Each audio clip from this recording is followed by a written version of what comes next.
So he was going to go to college, so I said, if you want to take the dog to your mom's house, I don't mind, but number one, we have to go to therapy together, and number two, when you go to college, you need to return the dog. I had concerns that he was getting too attached to the dog and he's going to college. So when he goes to college, he can't take the dog to his dorm room, and so he started to find a therapist, and he wanted to take the dog, and he had a big argument with me about it. And I said, Nicholas, we're still not going to therapy yet. You haven't fulfilled kind of the agreement that we're having that you can take the dog to your mom's house and you can stay with your mom, because he was getting ready to graduate high school. So I had those stipulations. He came in February sometime, and I have the text message, and he was like, listen, the dog needs to come with me. And I got frustrated with him, and I said, fine, you can take the dog, but we still had the therapy scheduled. So I actually ended up letting him take the dog before we went to therapy, even though my initial stipulation was we'd have to go to therapy.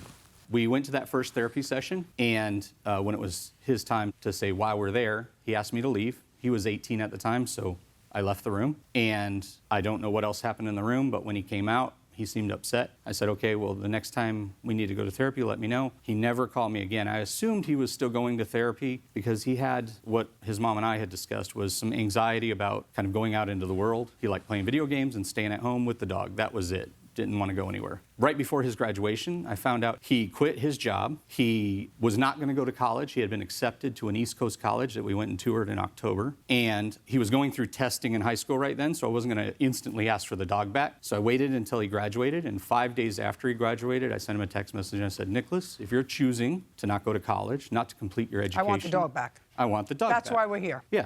Okay, got it. And he said no. Got it. Nicholas. Yes. It sounds to me as if you have very involved parents. You would say too involved.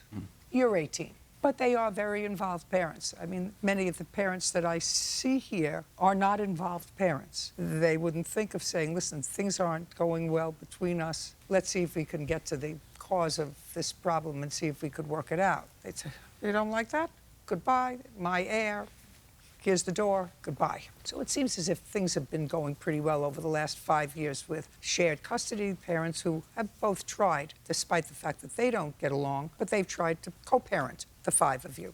From my own information, not that it's particularly relevant long-term for this case, what are your plans? My plans? Your plan. Okay, well, I got a job at a movie theater. I'm a box office attendant. And you intend for that to be your career? Not necessarily. I would also like to learn day trading and trade the stock market. Okay, well, day trading is very interesting.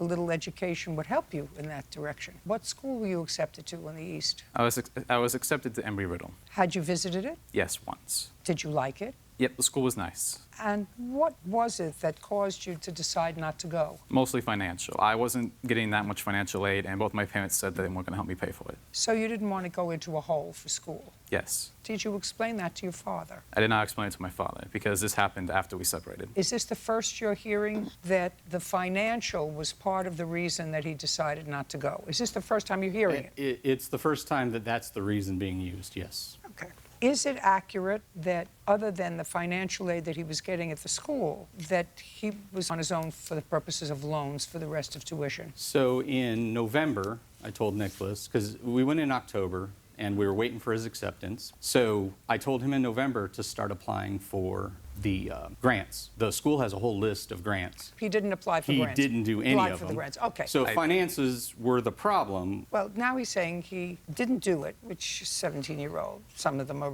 really go-getters and applied to all of these nuanced grants around the country, and some are not. And he's one of the nots. So right now you're working at a theater. Yes. And it sounds to me as if you have the ability to do reasonably well on your SATs. Yes. So are you foreclosing college or some sort of a trade place as something for you to do? I would consider it in the future once I have savings, but right now I don't want to go into debt. Okay. Did you discuss that with your mother? Yes. Does your mother work? She is a realtor. So she works? Yes. And I assume you're working? Yes. Okay.